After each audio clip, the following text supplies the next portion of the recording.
Assalamualaikum. Hi friends. Welcome to delicious recipes. അപ്പോൾ നമ്മുടെ ഇന്നത്തെ റെസിപ്പി എന്ന് പറയുന്നത് നല്ലൊരു കേക്കാണ്. അപ്പോൾ അത് എങ്ങനെയാണെന്ന് നോക്കിയാലോ. വളരെ ഹെൽത്തി ആയിട്ടുള്ള നല്ലൊരു കേക്കാണിത്.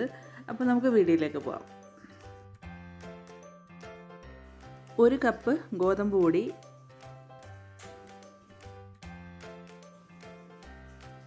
1/2 ടീസ്പൂൺ ബേക്കിംഗ് പൗഡർ ആണിത്,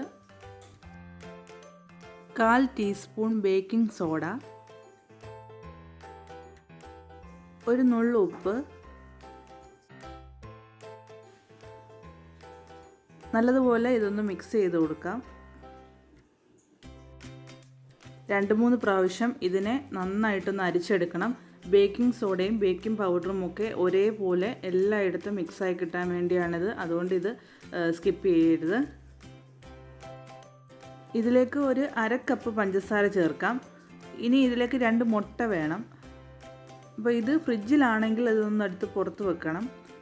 ഇതിലുപയോഗിക്കുന്ന ഒന്നിനും തണുപ്പുണ്ടാവാൻ പാടില്ല, എന്നാൽ മാത്രമേ നമ്മുടെ കേക്ക് ശരിയായിട്ട് വരുള്ളൂ. പിന്നെ 1/4 കപ്പ് ഓയിലാണ് ഞാൻ എടുത്തിരിക്കുന്നത്, സൺഫ്ലവർ ഓയിലാണിത്. ഇത് ഞാനൊന്ന് അടിച്ചെടുത്തിട്ടുണ്ട്. അതിലേക്ക് 1/2 ടീസ്പൂൺ വാനില എസൻസ് ചേർക്കണം. എന്നിട്ട് നന്നായിട്ടൊന്ന് അടിച്ചെടുക്കാം. ഇനി ഇതിലേക്ക് അരിച്ചെടുത്ത് വെച്ചിരിക്കുന്ന ഗോതമ്പ് പൊടി നമുക്ക് കുറേശ്ശെയായിട്ട് ചേർത്ത് കൊടുക്കാം. ആദ്യം തന്നെ എല്ലാം കൂടെ ചേർക്കരുത്, ഇതിൻ്റെ പകുതി ഒന്ന് ചേർത്ത് കൊടുക്കാം.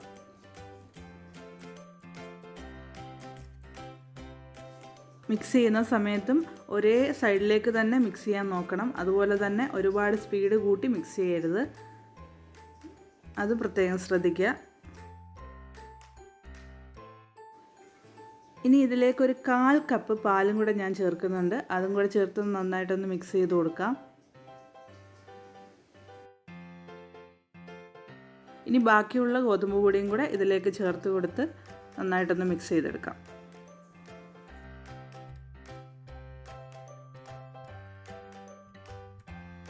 ഇന്നത്തെ നമ്മുടെ കേക്ക് ഡേറ്റ്സും അതുപോലെ തന്നെ ക്യാരറ്റും വെച്ചിട്ടുള്ളതാണ്. അപ്പം ഇനി അതൊന്ന് നോക്കാം. അപ്പോൾ ഡേറ്റ്സ് ഞാനിവിടെ 1/2 കപ്പ് എടുത്തിട്ടുണ്ട്. അതൊന്ന് ചെറുതായിട്ട് കട്ട് ചെയ്തെടുത്തിട്ടുണ്ട്. അപ്പോൾ ഇതിൻ്റെ അകത്തേക്ക് ഞാനൊരു കുറച്ച് ഫ്ലോർ ഇട്ട് ഇതുപോലെ ഒന്ന് മിക്സ് ചെയ്തെടുക്കുന്നുണ്ട്. ഇത് പരസ്പരം ഒട്ടിപ്പിടിക്കാതെ നന്നായിട്ട് തന്നെ കിട്ടാൻ വേണ്ടിയിട്ടാണ്. അതുപോലെ തന്നെ ക്യാരറ്റ് അത് ഒന്ന് ഗ്രേറ്റ് ചെയ്തെടുത്തതാണ്. ഒരു മീഡിയം സൈസിലുള്ള ക്യാരറ്റാണ് ഞാൻ എടുത്തിരിക്കുന്നത്.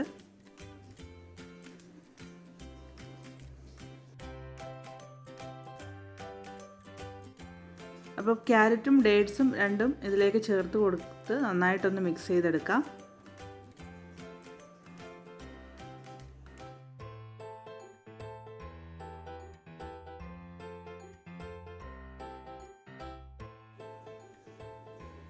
അതുപോലെ മിക്സ് ചെയ്യുന്ന സമയത്ത് ഇതുപോലെ ഒന്ന് സെൻറ്ററിൽ നിന്ന് ഇങ്ങനെ ഒന്ന് കട്ട് ചെയ്ത് കൊടുക്കുക. അപ്പോൾ എയർ ബബിൾസ് ഒക്കെ ഉണ്ടെങ്കിൽ അങ്ങനെ പൊക്കോളും.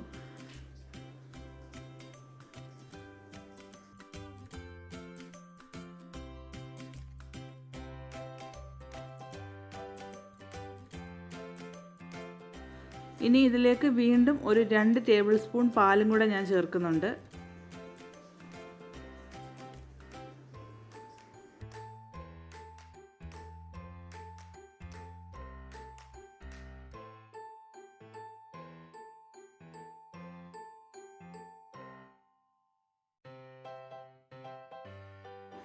അപ്പോൾ ഇന്ന് കുക്കറിലാണ് നമ്മൾ കേക്ക് ബേക്ക് ചെയ്യുന്നത്. അപ്പോൾ കുറച്ച് ഓയിൽ ഒഴിച്ച് ഒന്ന് ബ്രഷ് ചെയ്ത് കൊടുക്കാം.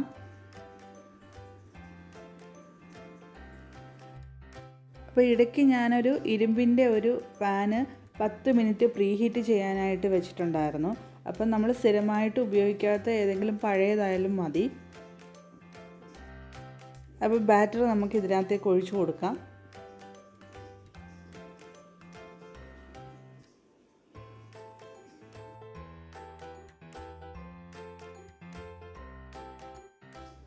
ഇനി ഇതിനെ നന്നായിട്ട് ഇതുപോലെ ഒന്ന് ടാപ്പ് ചെയ്ത് കൊടുക്കണം.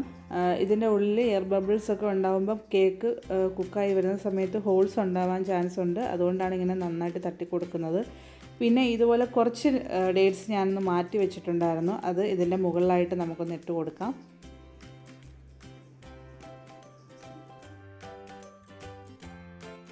കുക്കറിൻ്റെ മുകളിലായിട്ട് ഞാൻ ഇതുപോലെ ഒന്ന് അടച്ച് വെക്കുന്നുണ്ട്.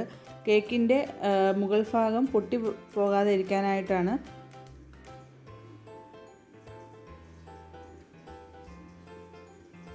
അതുപോലെ തന്നെ കുക്കറിൻ്റെ വാഷർ ഞാൻ കളഞ്ഞിട്ടില്ല, അല്ലാതെയാണ് അടച്ചു വെക്കുന്നത്.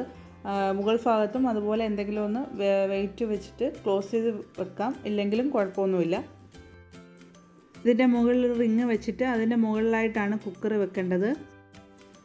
മീഡിയം ഫ്ലെയിമിലാണ് 10 മിനിറ്റ് പ്രീ ഹീറ്റ് ചെയ്യാൻ വെച്ചിട്ടുണ്ടായിരുന്നത്. അതേ ഫ്ലെയിമിൽ തന്നെ ഒരു 5 മിനിറ്റും അതേപോലെ വെക്കുക. എന്നിട്ട് പിന്നെ ലോ ഫ്ലെയിമിൽ ഒരു 45 മിനിറ്റാണ് മൊത്തം ഞാൻ കുക്ക് ചെയ്തിട്ടുണ്ടായിരുന്നത്. ഇതിൻ്റെ ഇടയ്ക്കൊന്നും തുറന്ന് നോക്കാൻ പാടില്ല. ഈ ഒരു കറക്റ്റ് സമയമാകുമ്പോൾ കറക്റ്റായിട്ട് ബേക്കായി അതിൻ്റെ മുകൾ ഭാഗമൊക്കെ നല്ല പെർഫെക്റ്റ് ആയിട്ട് കിട്ടിയിട്ടുണ്ട്. ഒന്നും പൊട്ടിപ്പോയിട്ടോ ഒന്നുമില്ല. അപ്പം ഞാൻ ജസ്റ്റ് ഇതൊന്ന് ചെക്ക് ചെയ്ത് നോക്കാം. അത് നന്നായിട്ട് കുക്കായി വന്നിട്ടുണ്ട്. അപ്പോൾ ഇനി ഇത് കുക്കറിൽ നിന്ന് മാറ്റാം നമുക്ക്.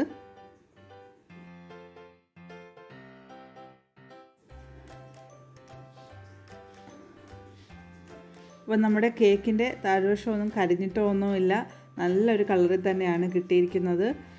അപ്പോൾ എല്ലാവരും ട്രൈ ചെയ്ത് നോക്കുക. വളരെ ഹെൽത്തിയാണ്, കുട്ടികൾക്ക് പെട്ടെന്ന് ഉണ്ടാക്കി കൊടുക്കാവുന്നതേ ഉള്ളൂ. അപ്പോൾ അളവുകളൊക്കെ നിങ്ങളതൊന്ന് ശ്രദ്ധിക്കുക, ഇതേ രീതിയിൽ തന്നെ എടുക്കാൻ നോക്കുക. അപ്പോൾ ഇതേപോലെ തന്നെ വളരെ വൃത്തിയായിട്ട് തന്നെ നിങ്ങൾക്ക് ഉണ്ടാക്കിയെടുക്കാൻ പറ്റും. അപ്പോൾ റെസിപ്പികളൊക്കെ എല്ലാവരും ഒന്ന് ട്രൈ ചെയ്ത് നോക്കുക. അതുപോലെ തന്നെ നിങ്ങളുടെ കമൻസും അറിയിക്കണം. അപ്പോൾ വീഡിയോ ഇഷ്ടപ്പെട്ടാൽ ലൈക്ക് ചെയ്യുക, സബ്സ്ക്രൈബ് ചെയ്യാനും മറക്കരുത്. പുതിയൊരു നല്ല റെസിപ്പിയുമായി നമുക്ക് വീണ്ടും കാണാം. അതുവരെ എല്ലാവരും സേഫായിട്ടിരിക്കുക. Thank you.